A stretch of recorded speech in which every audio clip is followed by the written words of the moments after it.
So we're obviously still keeping an eye on the situation in the Ukraine region. Um, Now, obviously, it does look like that Russia has pulled some troops, and we say some.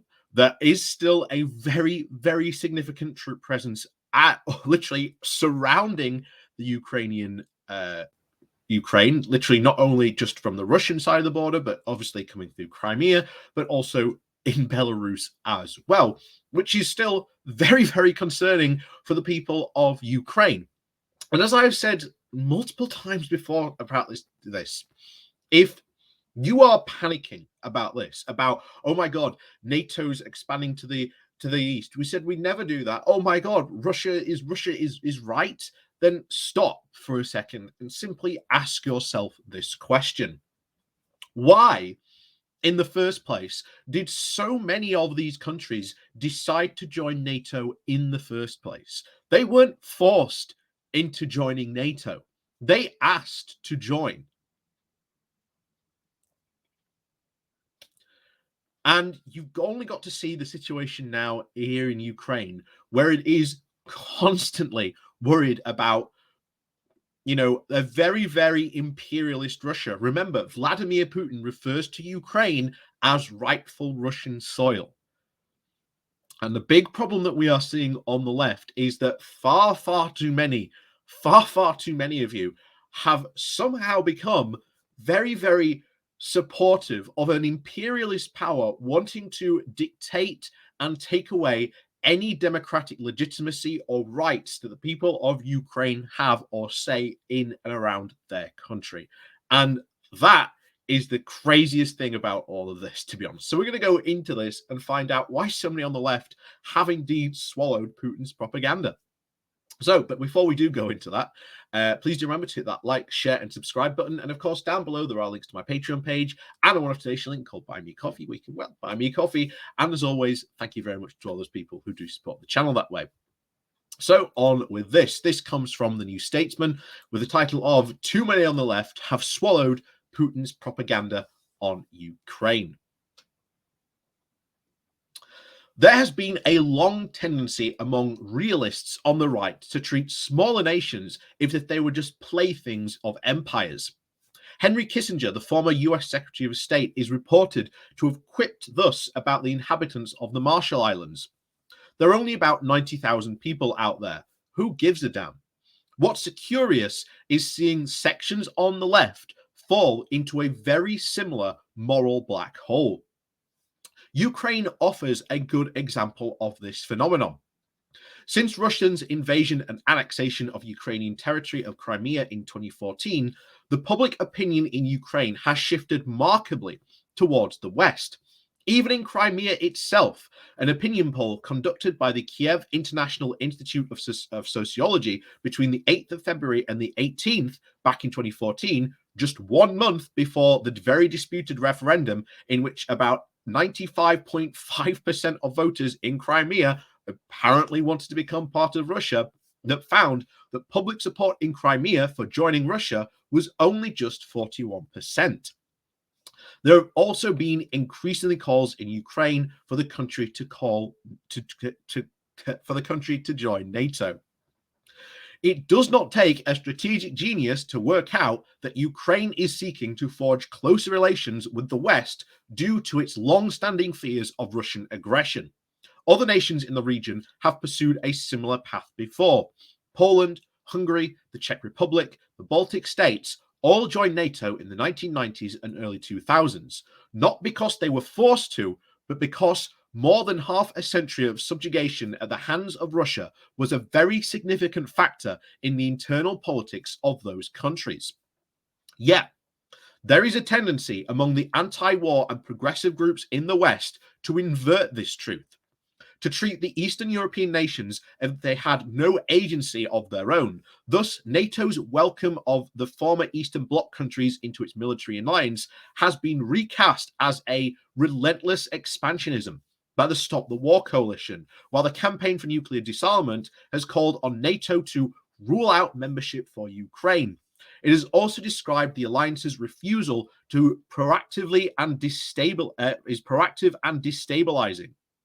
Elsewhere, in a very recent article published on the left-wing website Democracy Now, echoes the Kremlin talking points that Ukraine is failing to implement the Minsk agreement meant to stop the fighting with pro-Russian separatists in the eastern Donbass region, and that its government is overrun by the far right. This tendency to give military tensions in Ukraine the both sides treatment is very curious and a depressing development. One has come to far expect more from peace groups with a very dubious history, and even multinational corporations are at it as well. Last week, Ben and Jerry accused Joe Biden, the US president, of escalating tensions in Ukraine and fanning the flames of war. The company tweeted, "You cannot simultaneously prevent and prepare for war." A statement as perfidious as it's historically ignorant. Try telling Europeans that the surest way to prevent foreign invasion is simply not to prepare for it. This second point seems especially insipid thing to say, considering that Vladimir Putin did invade Ukraine in 2014 and Georgia in 2008. Moreover, it is Russia that has over 100,000 troops stationed along its eastern Ukraine border. Even if the United States sent help to Ukraine, a very modest shipment of military aid. And of course, Ben and Jerry has a history of speaking out publicly about causes that it believes in. In 2020, the Unilever-owned company posted a statement on its website under the title of "We must dismantle white supremacy." It has also been especially active when it comes to the environment. Yet, opposing racism and protecting the environment is more straightforward than wading into issues of foreign policy. The ice cream brand ought to know this already, having decided last year to stop selling its products in occupied Palestinian territories while continuing to promote them in China, where human rights abuses against the Uyghurs are well documented. During the Cold War, arguments on the left which emphasized the wrongdoing of both sides at least had a very twisted logic to them. You could, at a stretch, fool yourself that the Russians were building a socialist paradise behind the Iron Curtain. There was an ideal, even if theory and practical diverged enormously of this. This produced a very curious cognitive dissonance among some of the activists. Leszek Kowalski once described them as peoples whose hearts are bleeding to death while they hear about any big or minor and rightly condemnable injustices in the US, who then suddenly become very wise histophiles or even cool rationalists when told about the worst of the horrors in this new alternative society. But what new alternative society is Vladimir Putin building exactly? The 21st century Russian is very nationalistic, autocratic, and corrupt, and is led by a dictator who proclaims that liberal values are obsolete. One suspects that Ben and Jerry's pet causes would get a very short shrift in the Kremlin. While the Soviet Union did pay lip service to the Ukrainians' right to self-determination, even this was very much ignored in practice. Putin's wish is to subordinate Ukraine to Russia and is based on the nakedly reactionary Tsarist idea that Russia and Ukraine are one people. Putin has said this on numerous occasions, and Ukrainians are viewed as their neighbors, as the little Russian tribe. Russian media has also tried to label the Ukrainian government as fascist and far right, and sections even of the British left, including former aide to Jeremy Corbyn, have parroted the same rhetoric. Yet, the Ukrainian president, Vladimir Zelensky, is a centrist Russophobe. And of course, the far right in Ukraine has attracted no more than 2.3% of the popular vote in any national elections, far less than most other European countries. Putin's real strategy over Ukraine is to seek the negotiating leverage with Western powers, so they acquiesced for his plan for Russian-controlled regions of Ukraine to be granted special status. This emphasizes for Russia the continued interference in Ukrainian internal affairs through his proxies and people's militia. Read that as, of course, warlords. The Ukrainian membership of NATO is not on the cards for the foreseeable future. France and Germany both strongly opposed Ukraine joining the bloc, and thus the Russian president is effectively pushing Europe to the brink of war based on demands that the West do something it does not intend to do anyway. But Jens Stoltenberg, the NATO Security General, is right to say that the alliance must not make concessions to Russia on the issue of Ukraine's potential accession, nor is it clear why the American and European negotiators should accept this very one-sided Minsk agreement when a majority of Ukrainians do not want Donbass and Luhansk to be given this special status as the agreement sets out.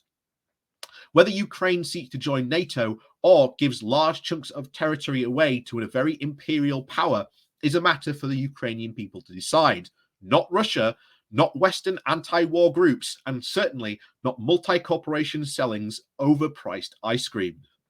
And that, to be honest, gives you such a good situation about what the situation here is Ukraine. Ultimately, it is up to the Ukrainian people whether they do or do not want to join NATO. And quite frankly, we in the West, if they say we want to join NATO, should basically say, hey, if you want to join NATO, that's no skin off our back. Come and join us. And this is why they're trying to join, by the way. The Minsk agreement is incredibly one-sided to essentially give this territory over to warlords who will then destabilize even more parts of eastern Ukraine. That is what we are looking at here. And as always, as we have been very, very clear from day one on this, the problem here is not NATO expansion, it's not the West, it's not the US inflaming tensions, even though they're not. It's about Russian imperialism and nationalism, as we've seen here, that Russia, as far as it is concerned, considers Ukraine to be part of Russia. And the Ukrainian people do not want that. Even in the poll we said of Crimea, found that only about 41% actually wanted to join. And then a month later, surprisingly, about 95.5% wanted to join Russia. That is incredibly, incredibly sus, incredibly suspicious. But there are many on the left who just completely and outright seem to deny Ukraine their own, momentum in this, where they sit, what they want to do. And we should, as the West, be prepared to defend Ukraine's sovereignty. If Russia invades, we should do everything we can to help them. So, as always, thank you very much for watching. Please do remember to hit that like, share, and subscribe button. And of course, down below, there are links to my Patreon page and a one-off donation link called Buy Me a Coffee, where you can, buy me a coffee. And as always, thank you very much for watching, and we'll see you all next time.